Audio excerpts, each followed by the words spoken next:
Hello, everybody. Welcome back to In the Trenches. This is Ian Beckles. Hopefully, everybody's having a wonderful week out there. We're trying to get bigger and better with the podcast and the webcast. I'm hanging out here at Area 52 TV in the Gulf View Center. So you're checking my new digs out. They look good. Old Buccaneer helmet out here. So it's about what I say, but it's good to look good as well. It's very important. So one love goes out to Area 52 TV and obviously radio influence as well. I want to give some well wishes out to Bruce Arians, who I heard him on an interview with Ira Kaufman this week, and he was talking about he was having some heart issues, and the way Bruce Arians kind of bowed out as a head coach, it's always going to seem kind of questionable. We're never going to really know why it happened. A little bit has to do with his friendship, obviously, for Todd Bowles. I think a little bit had to do with his health as well. And, it was good to hear from him some of the things he was going through, and it would explain some things. And I'm just saying well wishes go out to Bruce Arians. I got the utmost respect for him. He's going to be one of two coaches who brought a Super Bowl here to Tampa Bay. And I have the utmost respect for Bruce Arians. So big ups to Bruce Arians. I hope he's feeling better about himself for sure. Now, in that same interview with Ira Kaufman, Bruce Arians also came out and was talking about the struggles of Tom Brady earlier this season. And, in the trenches, every week I talk about the previous game. And if you hear what I say about Tom Brady hadn't been playing well. When you say somebody wasn't playing, it doesn't mean you're not a fan of theirs. It doesn't mean you're not a fan of the Bucs. It doesn't mean I'm not a Tom Brady fan. But you have to evaluate his play. If you love a player so much that you can't look at them with an objective eye, then you're not a sports fan, okay? He was soaring balls. He didn't look comfortable out there, period. Now, you mess around and you go to Germany, and I just want all the Buccaneer fans to know this. One game does not make a trend. Okay, so you ran the ball well in Germany. You're not a good running team. We did some other things well in Germany. Just because you did well in Germany, that doesn't mean that's what you are. The Buccaneers before last week were on pace to be like one of the all-time worst running teams in the history of the game. So are we a good running team? No, we're not. It takes more than 1 week to get that done, all right? But I love what I saw in Germany, and I'm hoping that Germany is something that catapults this Buccaneer team, back to greatness. And if Byron Leftwich didn't figure out a way to score some points and figure out a way of some kind of a semblance of a rushing game in Germany, I might be talking about Byron Leftwich on the way out right now. So I think that had a little bit to do with Bruce Arians and his talk with Ira Kaufman, and I have nothing but love for Bruce Arians. Now, that Germany field trip, so to speak, sometimes things like that bring you together, as a group. I'm going to say it's a field trip because, as a group, you probably spend more time with your teammates than you probably normally would. You didn't go home. You're in Germany. You're in hotel rooms all the time. Those are bonding situations. And let's hope the way the Buccaneers played, that this catapults them going forward for the rest of the season.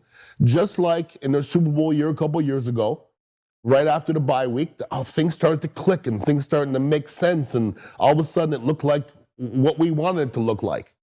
Last week in Germany had a semblance of what we'd like it to look like. But that's not what we are yet. You got to do that a few weeks in a row for that to be what you are, okay? And football is about expecting to win, all right? It's not about your record, because you could. Let me take the Buffalo Bills for an example. The Buffalo Bills knew they were going to win 3 weeks ago. We're going to win. Do they expect to win this week? I don't know. The Detroit Lions have won 2 games in a row. They may expect to win this week. What the Buccaneers did in Germany, now they're going to roll up on the field in a couple weeks expecting to win. That's all you have to do in your season is get to a point where you have the confidence that collectively as a group, you get on the football field and expect to win. And I think that's where the Buccaneers are right now. I hope. Because this season to this point, I think that one pretty game in Germany has undone a lot of things for a lot of Buc fans, but it hasn't completely undone it for me, unfortunately. There's still a lot of things we haven't done all that well this year. Now, football, fortunately or unfortunately, is played on the field and off the field. If you didn't get a chance to see your boy AB on Instagram and all his different social media platforms. Follow me. I'm an Instagram guy, Ian_Beckles, please. AB came out on his platforms and let people know, or he showed a tweet that Tom had sent him. I believe it was in 2021, I believe. And the irony of the whole thing is, I'm not quite sure what AB was trying to get to prove. In the tweet, or it was actually a note, a personal note that Tom sent AB. It literally was saying, smarten up. You're messing up. You're going in the wrong direction. Okay, we love you, but you have to smarten up. You have to comply to the rules. That's literally what it said. And AB was all about, like, you're against me and blah, blah, blah. Mental illness is a son of a gun. It is. It has to be. Because I get AB, the only person of reason around him might be Kanye West. Good luck with that. So all this AB stuff is not going to affect Tom Brady. I know that, okay? And AB is just one of those guys, he's omnipresent. I did an American teaching this week, and I had AB's son in the class and I was teaching. I don't know how the hell that could possibly happen, but the odds of that, but that actually happened. And what I love about the pundits and the Buccaneer fans and all the experts out there is they like to put a timeline on athletes and their personal lives. I've heard this in the sports radio and all the people talking about, well, Tom Brady finally got the divorce behind him. He's fine. Now he can finally concentrate. And I went for divorce last year, by the way. Does anybody think divorce, when you hear it, is real time? So you think that Tom is going through a tough time now as opposed to a year ago or 2 years ago? Divorces don't happen in a month, people. It's an accumulation of things. And I guarantee Tom has been going through this for years. I guarantee it. So for people to think that Tom all of a sudden took this big stride because they finalized his divorce, I'm not doing that, people. I'm not going to that end, okay? And to me, all I care about is the future of my Buccaneers. That's it. Tom Brady, I don't even know if Tom Brady's part of the future of my Buccaneers. I don't know that. And I said this the other day, you got to watch out for Jason Light, the decisions he makes from now on going forward. Because Jason Light is going to be here next year. Okay? Todd Bowles is going to be here next year. Tom Brady may not. So you have to watch out when you're making decisions solely for this year. Because I'm not sure we're built to win a championship. I'm just not sure. I know Tom Brady doesn't want to hear that shit, and I wouldn't want to hear it either. But as a fan, you got to watch out when you mortgage the future for nothing. And you mortgage the future, you don't win a championship, you end up with nothing. So the Buccaneers have to watch in the next little while the decisions that they make going forward and how it affects their future, okay? Because the one thing I do know, Tom Brady's not part of this future. Would anybody bet their house that Tom Brady's going to be the quarterback next year? I wouldn't. I would be shocked if Tom Brady was back here next year. I really would. So where we are right now as Buccaneer fans, it's weird because it has not been a good season, but we're still in the driver's seat in an odd, crazy way. Devin White got abused the last few weeks. Justifiably so. I was one of the people that got on him. And let me say this to everybody. When you go into locker rooms, NFL locker rooms, the mentality is no excuses, no alibis. That's in every NFL locker room. So for some reason, something in your personal life is allowing you or hindering you from being a good football player, it's up to you to get your ass off the field. But when you go back on that football field and you put in a couple plays like we saw Devin White do a couple weeks ago, you can't undo it. And there's nothing you can say to undo it. Now, did he go through a catastrophe? 100%. His father passed. That's a catastrophe. But it's not an excuse, okay? How many times are we going to applaud players for fighting their way through things? I'm not calling him weak because good for you to go out there and play. But you have to know yourself because you can't let down your teammates. You can't. And then in any situation, regardless, you can't let down your teammates. And listen, I'm the first person, like last week, I'm like, you guys are talking like Devin White should be benched. Hell no. Let's figure out what the issue is. And the issue is off the field, issue with his family. Done, settled. Devin White, we're only halfway through the football season. Devin White was Defensive Player of the Month in September. And he won Defensive Player of the Week last week. There was only 3 weeks in the middle of that. Is he a great football player? 100%. And some of the things that Devin White was saying, we should have listened to him. My teammates know what the deal is. If there was really an issue, you would hear it from his teammates. And you never heard it from his teammates. You never heard it from his coaches. So one love goes to Devin White. I know I had Warren Sapp on here talking about removing C's. And hey, that's it. That's fine. Because you know what? He wore a C. I ain't wearing it.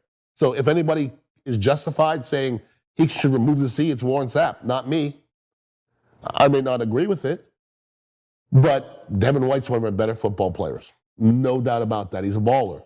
And when his mind's right, he's a fantastic football player. And looks like a great leader as well. From what I hear from others, a good person off the field, which is obviously important for everybody as well. It's important for me. Other big news, Ndamukong Suh signs with the Philadelphia Eagles. I played for the Bucs and the Eagles. As you see, my allegiance is with the Buccaneers.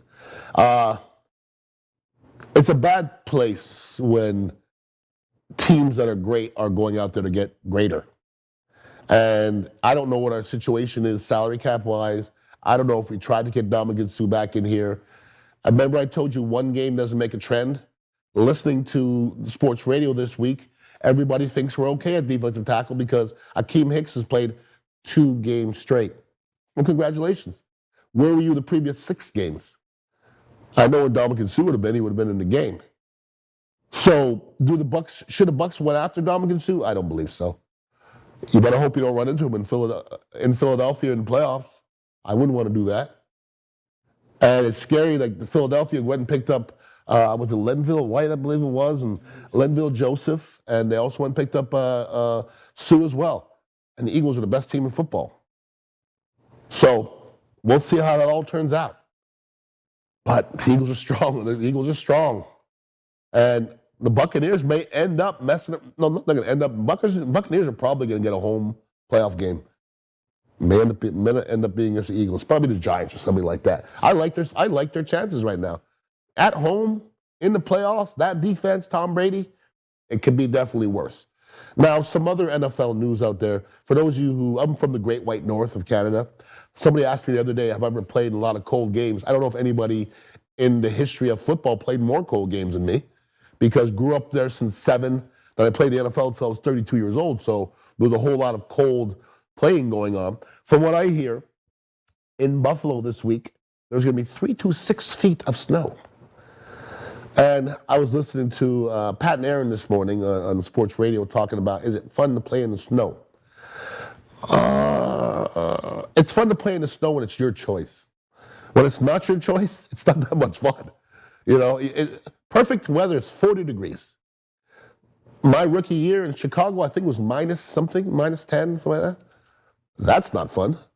Now, do I like the cold? Yes, because being from Montreal, Canada, all those guys across the ball that are from Florida, they definitely hate it. And I grew up playing football at skating rinks and in the snow.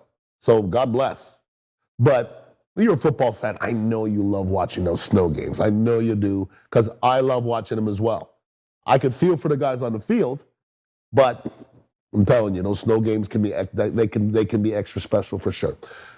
Another one of the things everybody was talking about in sports radio this week and last week was just Saturday getting the job with the Colts. I said for many years, head coaching can be overrated and underrated. It's about the coordinators.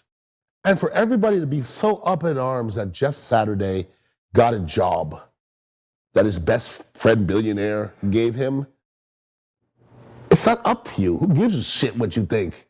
We have a billionaire who has an entity who's going to give it to somebody to try to improve. It ain't got nothing to do with you. But what about the other people? It's not your business. I have a business partner. It was up to me who I picked. I don't care if you like who it is or not. I really don't. So Jeff Saturday, does he have the credentials? Hell effing yeah, he's got the credentials. If the Glazers came to me tomorrow and said, Ian, we want to give you the Buccaneers for the rest of the year, I would do it. I would do it. I don't know if I'd be successful. I haven't thrived to be a head coach. I know football, I know what it looks like. To be a great head coach, you have to understand the game of football, and Jeff Saturday knows that. And then you have to know how to lead men. And from what I hear from in the locker room, there was no better leader than Jeff Saturday throughout the years. So I applaud Jeff Saturday. He won one game again. Everybody's going to make it to like he won the Super Bowl. He might lose all the rest of the games, the rest of the season. We don't know. But I got to applaud my brother, former offensive lineman Jeff Saturday, for going out there, taking care of his business. And he's going to lean on his offensive and defensive coordinators. And it all comes down to the play on the field, and we all know that. Our Buccaneers have the week off, so hopefully everybody relaxes himself a little bit. I'm going to take that time to flip around and watch some other football, and I have no shortage of football in my life. We have a week off, and then they're going to mess around and be playing against the Browns October 27th. Once again, now one game doesn't make a trend. And we have to figure out a way to run against the Cleveland Browns, because they know what the Cleveland Browns are going to do. They're going to run the football. That is for sure. And all season long, we played well enough defensively to win. And last week, we played well enough offensively, which was probably our best complete game last week. We need some more complete games. And that's the way sports are. You mess around and play a complete game against the Cleveland Browns and look good, and all of a sudden, everybody's looking around in the locker room, and they're like, we're pretty freaking good. It don't take that much. And here's the other end of the spectrum. Get beat down by Cleveland, and all of a sudden, you are what you were.